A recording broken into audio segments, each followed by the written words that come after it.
Everybody, FornaTRON here, and today we are back again with our Bloodborne easy mode beginner's guide. If you weren't here for the last episode, we finished up the Forbidden Woods and we moved on to Byrgenwerth, and we kind of went through that area and unlocked the shortcut so we can just do a straight run to the boss. And now we're going to take on the boss of Byrgenwerth.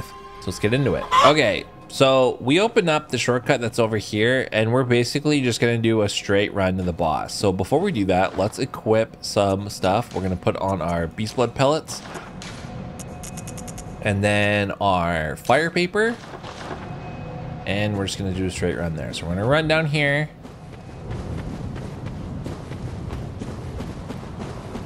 Take a hard left.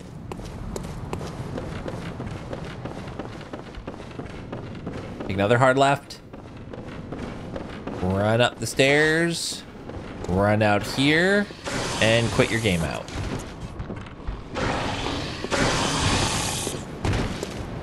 Alright, so now that you've reloaded your game and you're out here, we're going to drop down.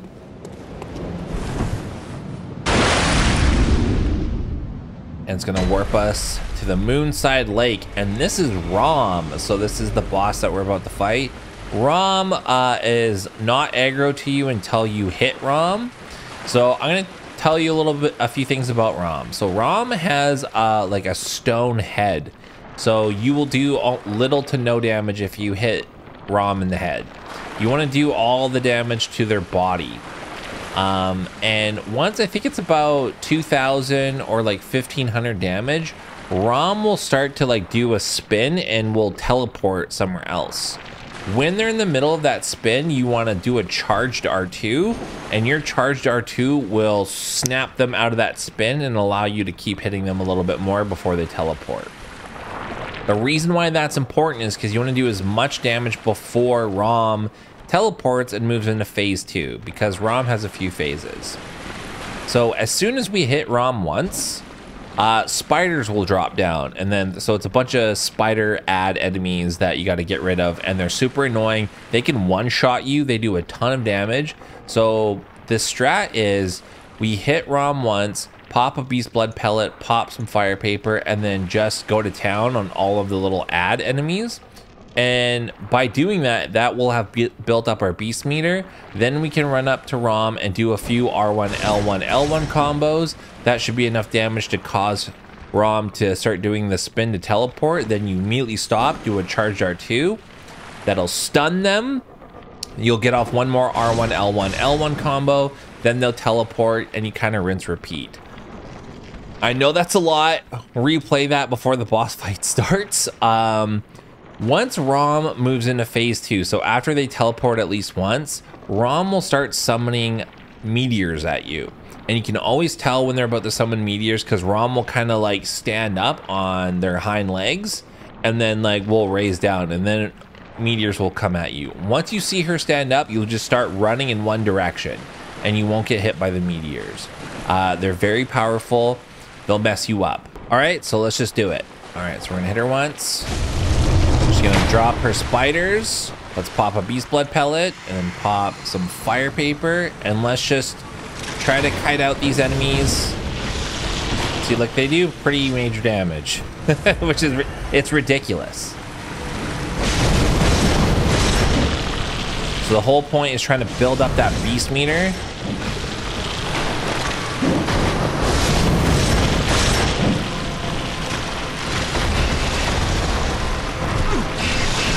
Like, look at that. It's nuts.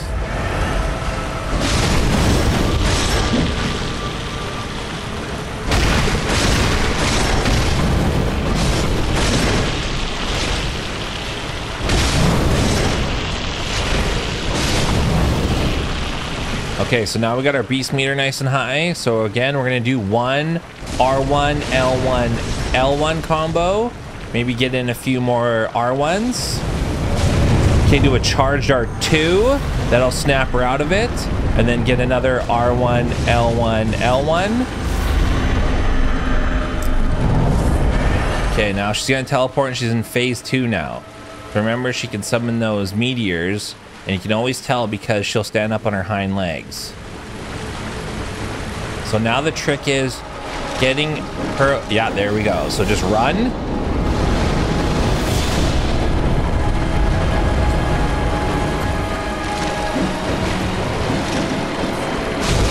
Okay, run, run, run, run. Get your stamina back. So now the key is just running in, getting in an attack or two.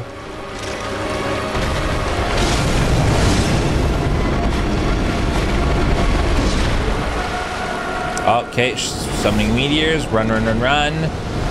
It's kind of bullshit how they don't do damage to her ads, but whatever. Welcome to Bloodborne. Okay, get away when she does that attack. Okay, summoning meteors. There we go, now she's dead. Easy mode, everybody. Just playing smart. Like, don't like go in there and try to be greedy. Just get in a few attacks, take as long as you want, and you will win. All right, now we're gonna run towards this lady on the lake, and this is gonna cause a cutscene.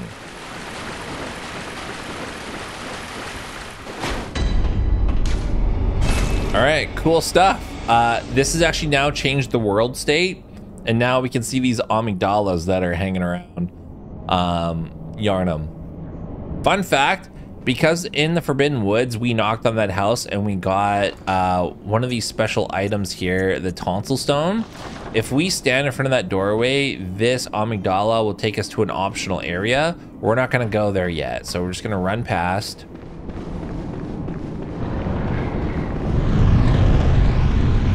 And we are going to get...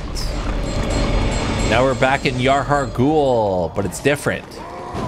Just run past all these enemies. I think there's some money back here.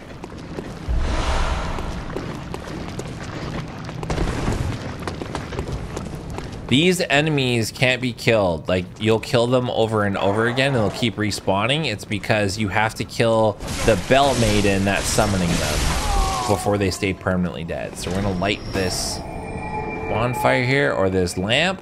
We go down here. There's a bloodstone chunk, which is what we need to upgrade our weapon further. But let's go back to the dream.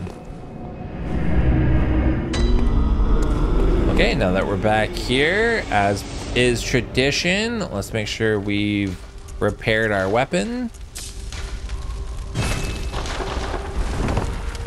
Spend some of our insights.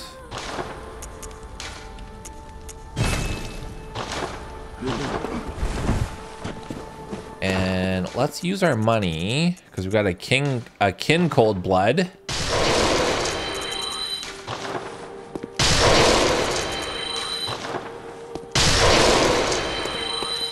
And we're gonna level up.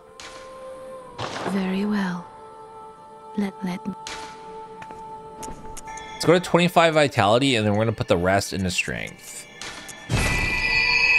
My goal is to get to 20 skill and then at least 40 or 50 strength, because that's what our weapon scales with, and maybe even 20 endurance.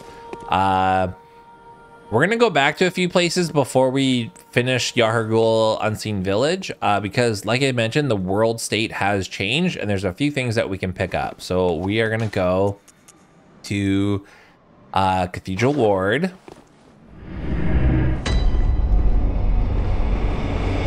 And you'll see she's having some troubles. Forgive.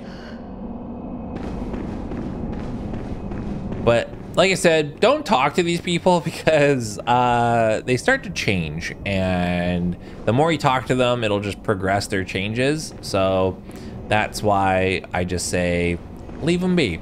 Leave them be. But now when you go outside here, you will be able to see the amygdala that's been on this building this entire time. So just showing you how the world state has changed a little bit.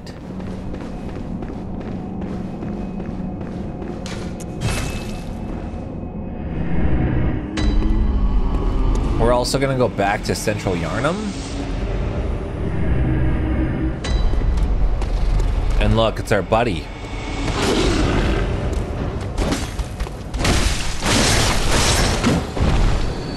So if you haven't figured it out by now, all of the beasts in Bloodborne are people. So that's what's happening. The beasts were never like an invasion. The whole time it's been people who have been using the blood. It gradually turns you into a beast. So this whole time you've been killing people. And that's one of the big reveals in Bloodborne. We're gonna drop down here. I love doing that. And we are gonna go back and visit our friend. We actually have never talked to you because I said just avoid her at all costs because you'll get wrecked. And it's the imposter of Yosefka. We're just gonna run, run, run, run.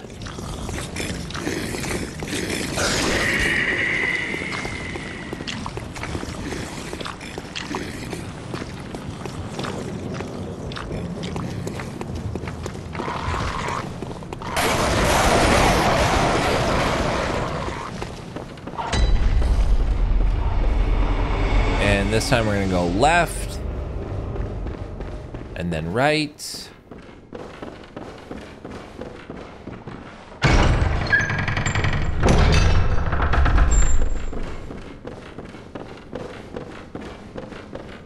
And usually she'd warn you, she'd be like, hey, like stay the hell away.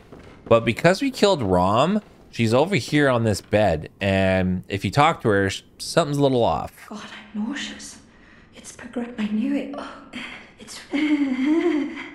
She's basically telling you something's growing inside of her. So you can just hit her once. And then you'll get a third umbilical cord from her. So remember, just pop those right away. And let's use a bold hunter's mark and go back. Okay, so that's it for this episode. So we went through Bergenworth, we beat Rom, the vacuous spider, and then we touched on Yahra Ghul, where we're going next. And then I kind of just showed you how the world states kind of change with some of the characters going forward. So I hope you enjoyed, and I'll see you in the next episode.